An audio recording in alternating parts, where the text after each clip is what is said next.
Meanwhile, at Kang's workplace, news was spreading about what had happened with the team leader, who had been fired for embezzlement. It turned out he had been stealing handfuls of instant coffee from the cafeteria, and he did it in such large amounts that the scandal was huge, so much so that the police had to get involved. Despite his friendly personality, many saw him as a despicable person. However, what concerned the employees the most now was who would take his place.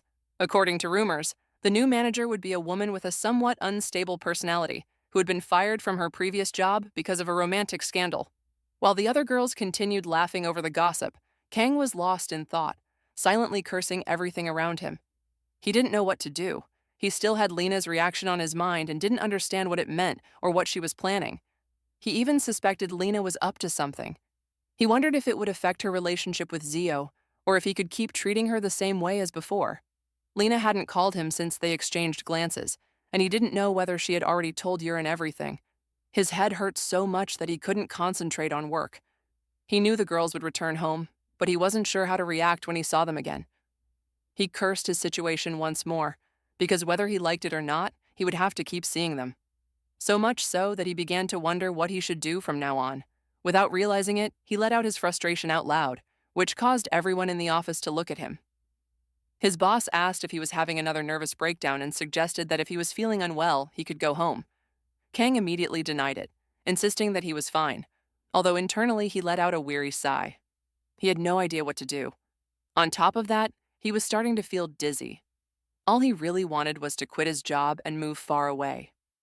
Meanwhile, back at the apartments, specifically in Zio's room, the girl was working out almost as God had brought her into the world. After finishing her daily push-ups, she began to feel embarrassed as she recalled Kay's words when he had warned her that she wouldn't be able to move while he read the Bible beside her. That memory irritated her deeply. She wanted to continue her workout, but couldn't focus. So much so that she wanted to give Kang a good beating. However, even if she would have loved to, she knew she'd still have to see him, and things would get awkward if she actually hit him. Besides, it wouldn't be right to attack someone that small over something like that. To make matters worse, if she told her friends they had a mass together, they would just keep mocking her. She needed to come up with a plan. While browsing the internet, she found a post about how to make a man mad. Among the tips, one mentioned using a chalice with sponges and a peach, without reaching full consecration. That only irritated her more. She didn't understand how that was supposed to help. Still, she was determined to get revenge on Kay one way or another. Not wanting to waste the opportunity, she went to his apartment before he got home, assuming he was still at work. Seeing the place empty, she got ready to carry out her revenge. She wasn't going to let him humiliate her again. It was too late to regret anything. He was going to learn what true despair felt like that very day. With determination, she tightened all the bottle caps, loosened the light bulbs slightly, bent the spoons just a little, hid the remote on the highest shelf, and shoved his clothes under the furniture. When she finished, she felt enormous satisfaction. She had completed her mission and would show Kay that he shouldn't mess with her. For Zio, that was enough for her revenge. However, upon thinking about it more, she realized how pathetic she must have looked. She didn't understand when she had sunk so low. Even so, she couldn't deny that the act of getting even felt strangely satisfying. Motivated by the thrill, she decided to hide under the bed to see Kang's reaction. But her plan quickly fell apart when she discovered the space was too narrow for her. On top of that, her shorts had slid down a bit. She tried to get out immediately but got stuck, with half her body still sticking out, which she found completely humiliating. As if that wasn't bad enough, Kay walked in at that exact moment. Finding Zio trapped in that position, all he could do was wonder what the hell was going on. Kay, seeing the scene, couldn't help but wonder what was going on. Why was she trying to hide under the bed? It was the last thing he expected to see that day, so much so that he couldn't avoid being honest with himself. For a moment, he even considered the idea that maybe Sia was trying to tempt him into a mass, but he quickly dismissed it. After all, they had already had a consecration, and a tomboy like her would never do something like that. It was ridiculous to even imagine it. Suddenly, he heard Sio shouting, asking if the person there was Lena, Yurin, or someone else. The last person she expected was that arrogant guy, which immediately irritated her. Without wasting time, Kang began poking her butt, confirming that it was indeed him and challenging her to see what she'd do about it. More than anything, he wanted to know how she ended up stuck there, or if she was expecting the situation to turn into a joke. She had to be up to something. Seo cursed her luck. This was the worst possible scenario. Why, of all people, did it have to be Kang? She didn't know what to do. Just a moment ago, she was carrying out her revenge, and now she couldn't simply admit that she was hiding after all she'd done. She would never confess it, but she needed to come up with a plan to get out of there, though no believable excuse came to mind. Then it occurred to her that maybe Kang would never even guess what had really happened. She remembered that during the consecration, he had given a couple of cheeky smacks to her behind, which had really irritated her at the time. Desperate, she started yelling that she couldn't get out. She tried to crawl out from under the bed, but it was no use. Kang commented that nothing would work, explaining that the bed was new and moved around too much, so he had screwed it into the floor. Since then, it had been solid as a rock. However, he didn't give much importance to Seo's problem and instead focused on the real question. Why was she hiding? But when he pushed her, she just told him not to get involved in her business and called him a runt. That made Kang furious. Didn't Seo understand the situation? To make her talk, he started tickling her foot. Between bursts of laughter, Seo begged him to stop, promising that she would tell the truth. She finally asked him to take a look around the place himself. She hoped that, seeing the state of his apartment, he'd realize what was going on. Kang's reaction was immediate. He walked around the room and noticed the lights didn't turn on, the spoons were bent, and his clothes were scattered under the furniture. But what really made his blood boil was seeing his favorite jacket in that condition. As he stared at it, fuming, she laughed while enjoying the show. Now she hoped he would understand why she had decided to hide. She wanted to see the look of frustration on his face. With a mocking laugh, she explained that this was what he got for provoking her. Kang gave her a sharp slap on the butt, taking her by surprise. Without stopping, he kept spanking her, waiting for her to hurry up and apologize. However, she acted tough and said it didn't even tickle. That only irritated him more. Determined to make her surrender, he tied her by the feet, ready to keep going until she gave in. Seo, confused and concerned, watched him carefully. But what threw her off most was when Kang opened a Danonino and peeled the lid off. Why was he doing that? Immediately, her mind began to wander. Was he really going to start praying with her while she was still stuck under the bed? That caught her completely off guard. She wasn't ready. Was he really going to do it like this? Without another word, Khan waited patiently for her to be ready, even though Seo was already bracing herself for the first prayer. At that moment, he gave her another firm slap on the butt, still not ready to let her off the hook. Then he asked why she wouldn't apologize, but Seo refused to do so just like that. She wouldn't take orders from some weak little brat. That only made Kang even angrier. If she wasn't going to apologize, he'd just keep going with the punishment. Seo cursed everything in her head. Even when she'd fought 8 people at once, she held her ground. She couldn't allow herself to give in to someone like Khan. And yet, for some reason, the pain didn't register. What confused her more was that her faith seemed to be increasing. Meanwhile, Kang's hand began to hurt. It felt like he was smacking steel. Perplexed, he asked her why she was so stubborn and still wouldn't apologize, but Seo stayed silent. The whole thing was strange. Normally, she would have resisted more, maybe even tried to beat him up, but something was making her unusually obedient that day. Looking closer, he noticed his hand looked unusually darkened, like it was filling with corruption. Now that he thought about it, Seo didn't seem to be screaming in pain, more like groaning. It was also strange that she had let him mess with her for this long. He remembered the last time he'd challenged her and how, back then, she didn't seem nearly as annoyed. But this time, the corruption in Seo's heart was overflowing in a way that alarmed him. Realizing this, Kang decided that if she wanted to act tough, he'd push her to her limits. So he began using his jutsu to calm her heart, wondering if she could withstand the positive energy. When he finally stopped the technique, he realized that Seo's corruption was still overflowing. For a moment, he worried that he'd used his jutsu without warning her, but then he figured there was nothing to worry about. She asked him what he was doing, to which Kay, smugly, replied that he was simply trying to teach a lesson to a pervert who had broken into his home and left it a mess. Seo demanded to know what else he planned to do and ordered him to back off, but he just laughed and asked if she wasn't going to keep acting that way. It seemed like she still didn't understand the position she was in. Desperate, Seo yelled at him to stop bothering her and help her get out, warning him that if she got free, he'd regret it. Noting that she was still aggressive, Kang restarted his jutsu to calm her down. In his mind, he was still angry about everything Seo had done, but he also saw this as the perfect opportunity for payback. He was determined to reach the depths of her sins and rehabilitate her. Though he wondered what those sins even were, or if his technique was already working, Seo pretended not to understand what he was talking about. To Kay, she lived up to her nickname, Mapo Grizzly, since even now she wasn't backing down. Still, he had a saying, Every tough girl like her had a weak spot. Seo, furious, demanded he explain what he meant, but he just joked that there was no reason to get angry. Besides, he enjoyed purifying her sins with his jutsu. Kang was cleansing her darkest transgressions, and if he kept going, she wouldn't be able to stop herself from writhing in agony. However, what Seo hated the most at that moment wasn't the jutsu. It was that he had taken her Danonino without asking. She swore that once she got out, she'd beat him senseless. But Kay felt his faith rising. It was hard to hold himself back, especially now that he was familiar with what it felt like to pray by her side. He noticed that, at this rate, the chalice might explode from the sheer intensity of its glow, so he decided to take it out of the case. But Seo started yelling at him, demanding to know what he was planning to do. Was he really thinking about starting another ceremony? She hoped he wouldn't dare take it that far, or else she'd beat him up. Kang, not understanding what she was talking about, explained that he had only taken out the chalice because the light was bothering him. Then, with a sly grin, he asked if maybe she was expecting that all along and just pretending otherwise, wanting him to say it out loud. Seo had already anticipated this outcome. If he had taken out the chalice, it meant he intended to start the mass. From the beginning, she had suspected his intentions. With disdain, she called him a perverted runt. But to Kay, she talked too much, even though her soul was telling a different story. Meanwhile, Seo cursed everything in her mind. Even in this ridiculous situation, she felt like she was about to lose it.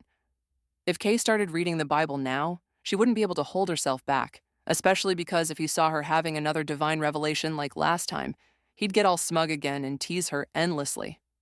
To Kay, Seo didn't know herself very well.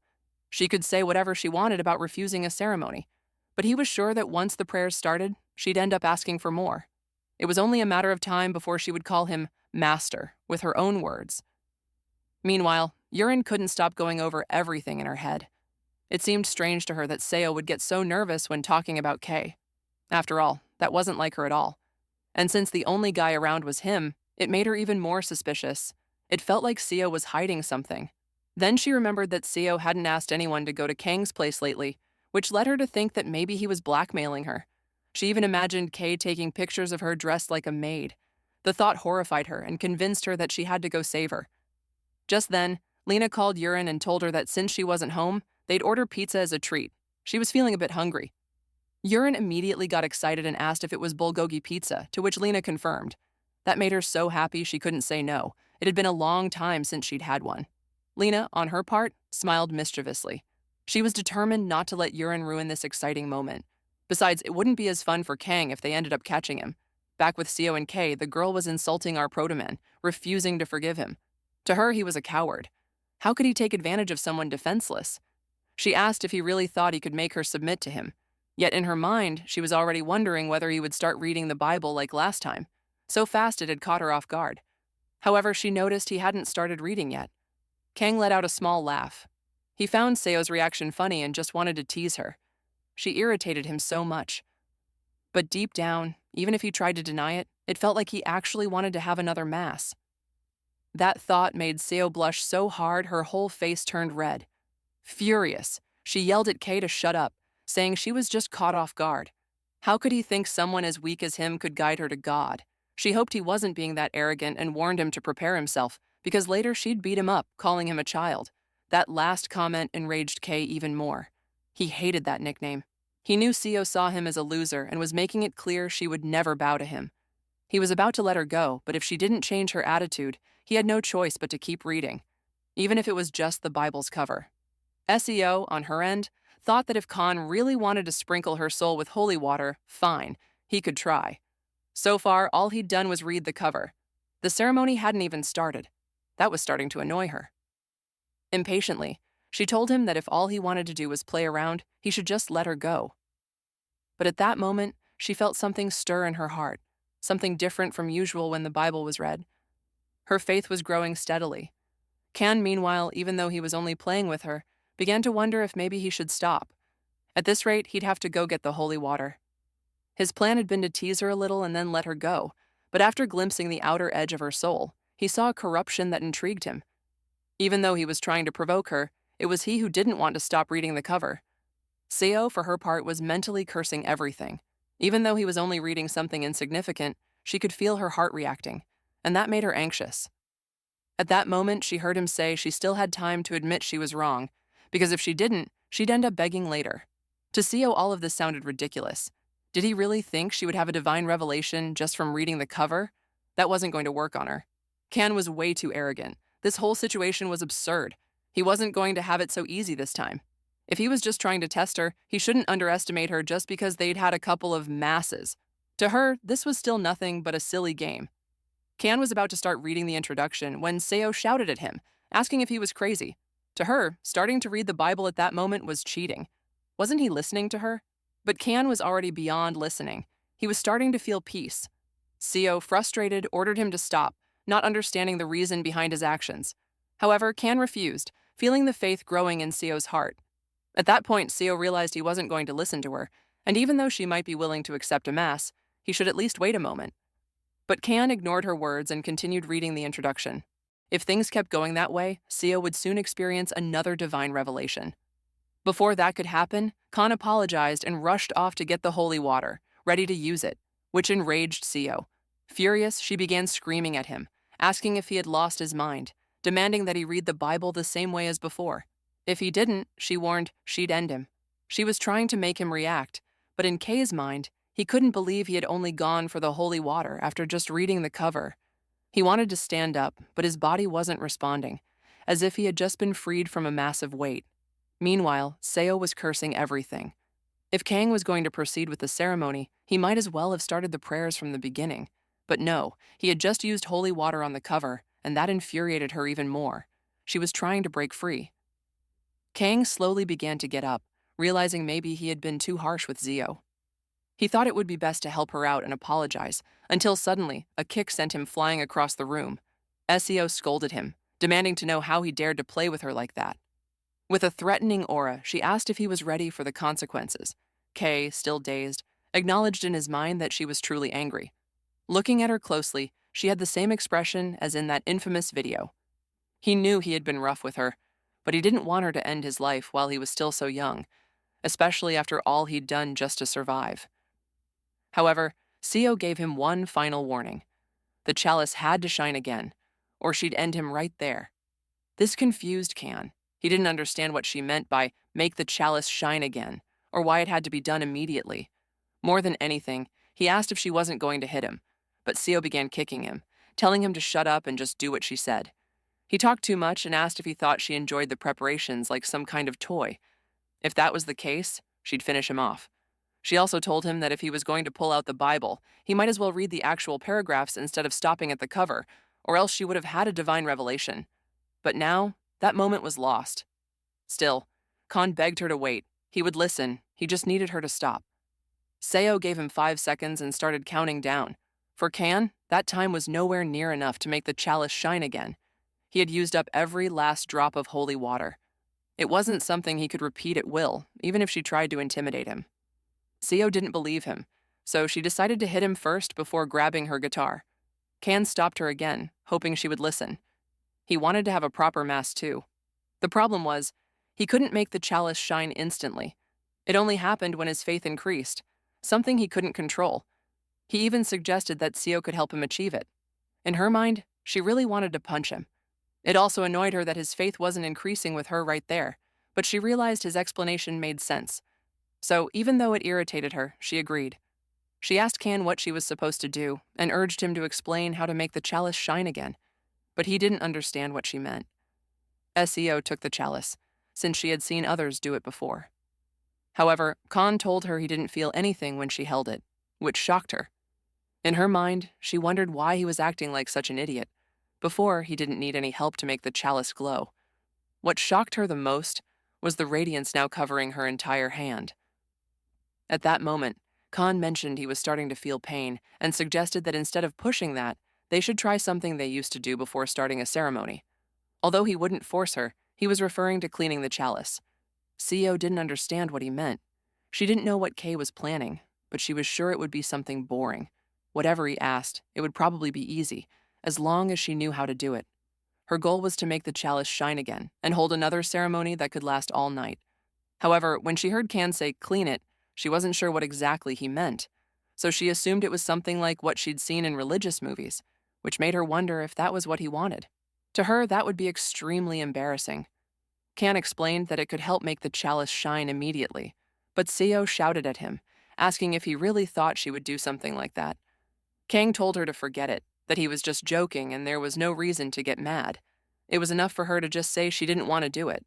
He was the fool for hoping she'd react like a normal girl. His words made Seo remember the teasing she endured in high school, something that still bothered her. That's why she decided to do it. After all, it wasn't anything special to her.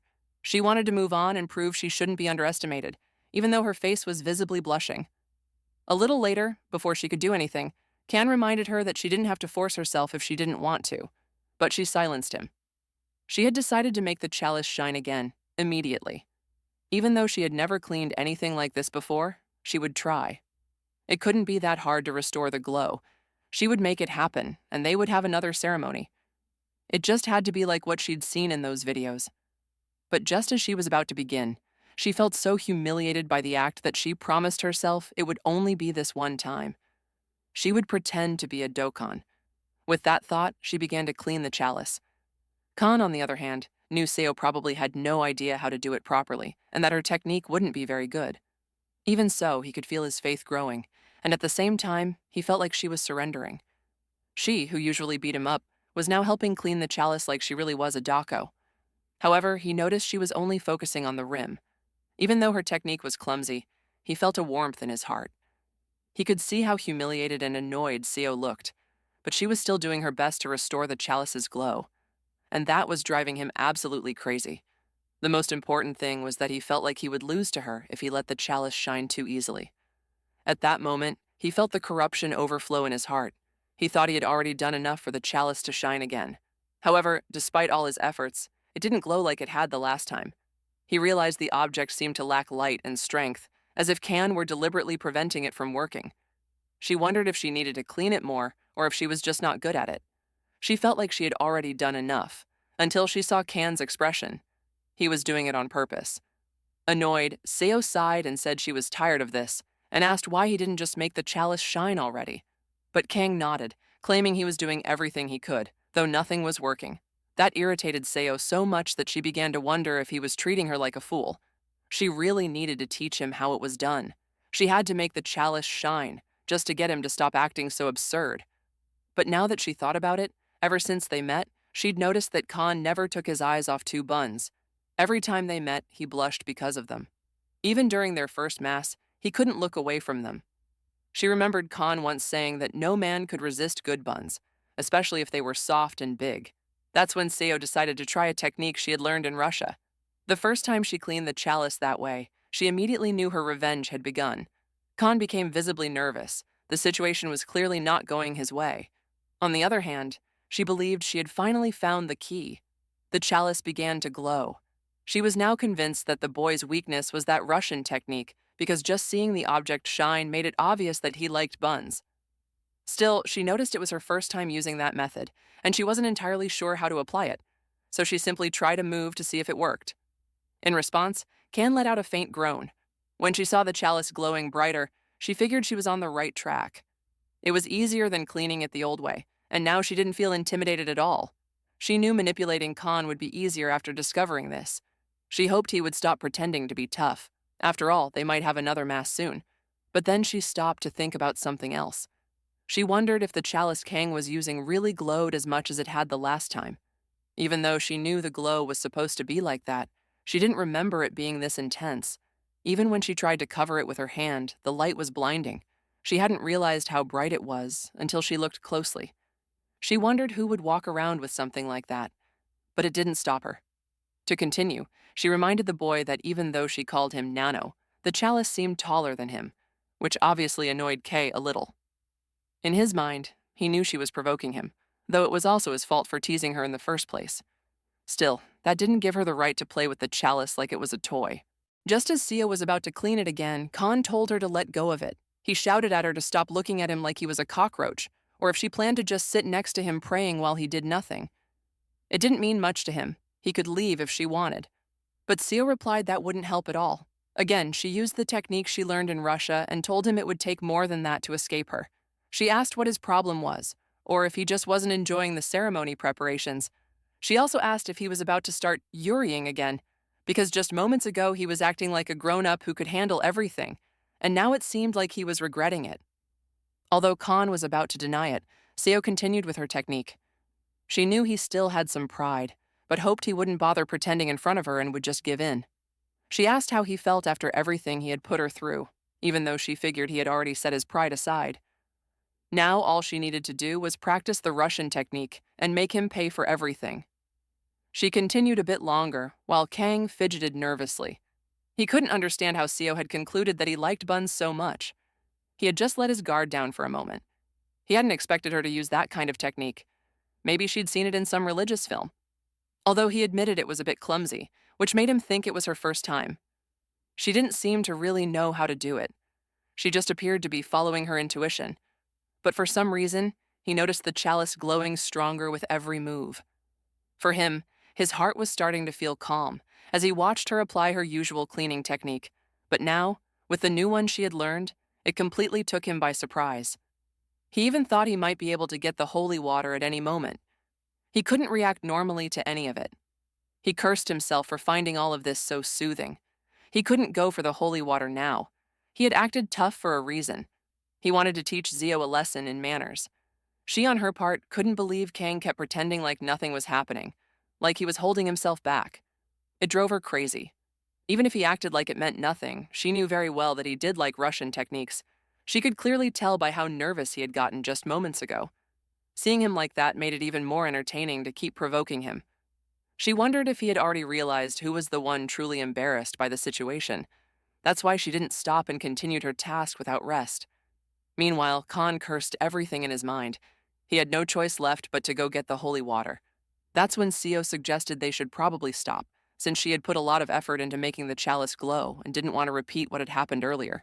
So she said it was now her turn to begin reading the Bible, but when she read the first paragraph, she was left speechless. In her mind, she recognized that they were finally celebrating the Mass. Suddenly, she felt a current rush through her soul. It was something unfamiliar. She wondered what was happening, especially because she couldn't stop trembling. She questioned whether she had done something or if her heart had become especially sensitive. Though she doubted it had ever been like that before, she cursed everything upon realizing that Kay had used his holy water on her again. Still, she also admitted to herself that she felt a bit drained and didn't think she could continue. But what bothered her the most was that with that first reading, she realized she was actually very compatible with the runt. Although the first time her soul felt great pain, now she felt her heart finding peace in every corner of her sins. To her, it was incredible and impossible to explain, so much so that she thought she might become addicted to that feeling of serenity. That's why, before continuing the ceremony, she warned Kay to brace himself, because she wouldn't make it so easy this time. But then she wondered if she was only doing all of this because he had made her mad earlier. She had barely read anything, and she already felt like another divine revelation was coming. She also noticed how the chalice glowed more than ever.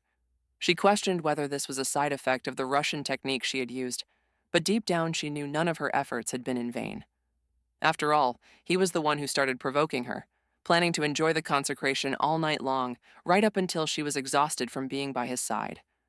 What impressed her the most was that with every prayer, her heart felt more at ease. Even thinking about her deepest sins was driving her crazy. And although it was embarrassing, knowing that she was leading the Mass kept her from stopping the reading.